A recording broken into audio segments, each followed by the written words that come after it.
everyone, welcome to our little travel chat here in the Dolomites in northern Italy. You heard the cow moo? I know. So cute. We are staying at a farm outside of Castle Roof, about 20 minutes drive from Bolzano in the region of South Tyrol. Today we're going to talk about the first part of our trip from Atlanta, Georgia to Milan via Paris. And it's a real farm, guys. There's a horse over there going around, rolling in the hay or mud, and just going around there. And you guys heard the cow cows moo. over there too, Yeah. and you could hear the bell also Yeah. from the cows. It's just a beautiful scenery. It's very beautiful. As you can see, all the you Yeah. hear that? Yeah. It's like the The horse horse. saying. "Brrr." Yeah. Okay. All right. So Rashid, let's talk about getting to Paris from the airport using public transportation effectively. I say effectively because some people use transportation like Yeah. taxi and all that, but There are a lot of options. yes, Yeah. but I'm saying about public transportation in effective manner. So Right. So Paris, of course, as you guys know, I mean, it's one of the main hub in Europe. And so from Atlanta, we were heading to Milan, but we had a layover in Paris. yeah. So I wouldn't recommend going into Paris in your layover if it's not at least 6 hours, Yes. because yeah, that's true.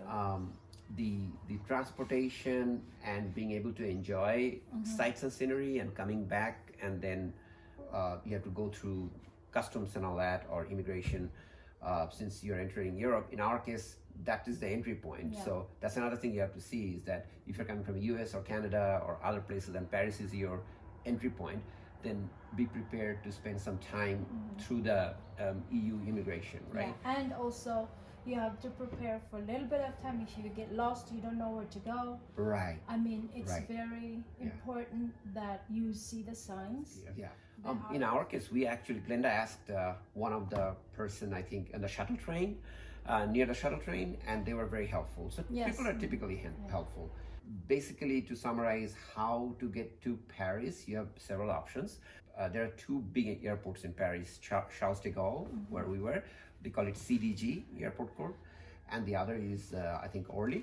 But the Charles de Gaulle is typically the big one with all the international flights coming in. So from Charles de Gaulle, you can take taxi to Paris, but it's a bit costly, it's a bit pricey. I think it can go from 70 to 80 euro to even 100 euro, euros, yeah. because it's a bit of a drive.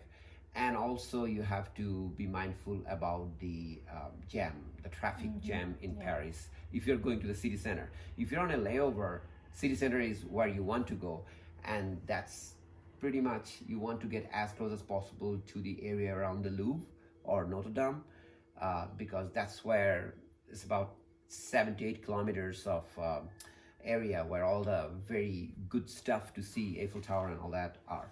So taxi is one option. You can take the bus or the local trains. Google will give you connections how to get there, but you can take up to 1.5 hours or more. Yes.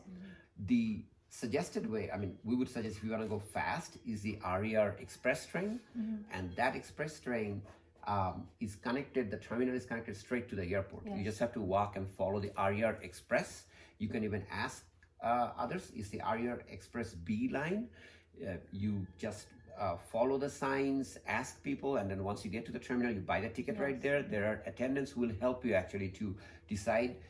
They actually have names set up, like if you want to go to the Louvre, if you want to go to the Orsay Museum, if you want to go to Eiffel Tower, different stops, they will help you get the guide. You can also get the pass, the day pass, which, I mean, right now it costs about 17 to 18 euro. And what about if you have a lot of luggage? Right, so you may have, like in our case, right, we had obviously luggage. We had other stuff that we are taking with us, for example, say laptops and other things. And You don't it's want to kinda, bring it to. yeah, I mean, it's kind of, you can do it, but if it is a bit heavy and you have to do some walking, which if you really want to enjoy Paris, you'll be walking a bit. It's kind of cumbersome to, like, carry all those things on your backpack and stuff. So there is a left luggage. You have to ask, you have to look for left luggage areas, or you can ask somebody. And it's pretty close to that Express B terminal. It's actually up there. where the ticket counter, yeah, upper level, and they're fairly safe. You Yes, can they're just so go there and then leave the luggage there. It'll give you a ticket, and you have to tell them kind of an approximate time you're going to come back, and then that's it. Then you don't have to worry. You can rearrange your luggage and then enjoy visiting Paris without having to carry all those lot of stuff. So that's what we did. And then the Aria Express B train, I think it takes about 45 minutes or something. Yeah. It's pretty fast. Basically, there are specific stations for Louvre, for Eiffel Tower, and all that. So you just reach there. Yeah. It's about 15 to 17 minutes walk to the Louvre. Yeah, from there. From there, because we specifically were going to the Louvre. Yeah, and so whichever destination you're going, you get off the train, and then you can.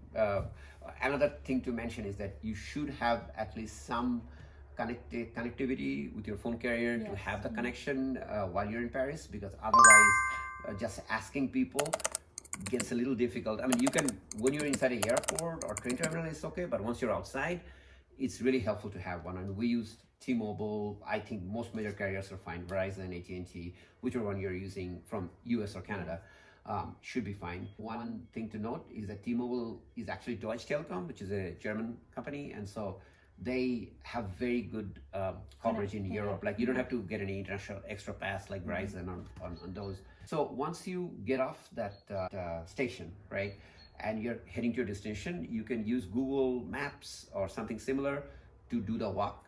Yeah. And like for us, it was 15 to 17 minute walk to the Louvre, and it's very enjoyable. You're walking through Paris, take pictures, enjoy. Yeah. One thing that I would advise also, if you are planning to do a layover, like 6-hour layover somewhere, it doesn't have to be Paris. You have to research on it. You cannot just do like in a whim, unless you know your way around already.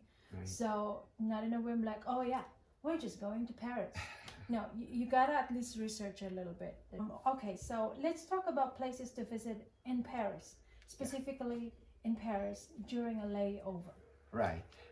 As we mentioned, we went to the Louvre, but in terms of the places you want to go to, the Louvre is one of the tough ones, because even though, yeah, you think it's a museum, I'm just going to go see the Mona Lisa and I'll be out, which a lot of people do. Even then, it is a bit challenging, and I'm going to tell you why. We would recommend, if you are going to Paris and just want to visit the main attractions, it would probably be more enjoyable if you do the, let's say, go around Eiffel Tower and take a boat tour on the River Seine. Yeah.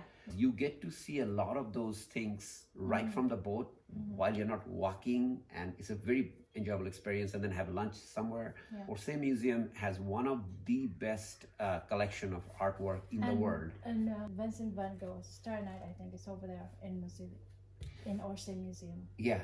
It's one of the best art collection. And so yeah, if you research the boat tours on the Seine River, there's a lot online that you can buy tickets beforehand. I think that would be one of the very pleasant experience. It's like maybe hour and a half. You enjoy it. You can get off on different points like Eiffel Tower and stuff, and then you can enjoy. So that's one idea. You can of course have the option to do the walk. Like once you get off to whatever train station, you can do the walk by the Seine River. It's beautiful. It's beautiful. It's about 9 mile range. I think 9 kilometers. 9 kilometers. Yeah. And so I mean, you have a lot of options in between. So, but obviously be mindful about the timing too, coming back to the station and take the train back to the airport. Yeah. So in terms of the main attractions, I would say boat trip around, a bus tour maybe. They have those hop on, hop off bus tours. Eiffel Tower, the Louvre obviously, Notre Dame, Orsay Museum, all those are like the main attractions you can do that are nearby of the city center. For us, because it was already our 3rd time going there, so I specifically wanted to see some artworks, some paintings in the Louvre, because you cannot finish the Louvre in even 2 days. Yeah, it's to really be like it's 3 really days. large. Yeah. Yeah, so I wanted to see specific artworks, specific painters there in the Louvre, so that's why we choose the Louvre for that. So we are probably not going to go too much detail on the Louvre itself in this talk, but on another talk we'll talk detail about what to see in the Louvre if you do decide to go to the Louvre. Oh yeah.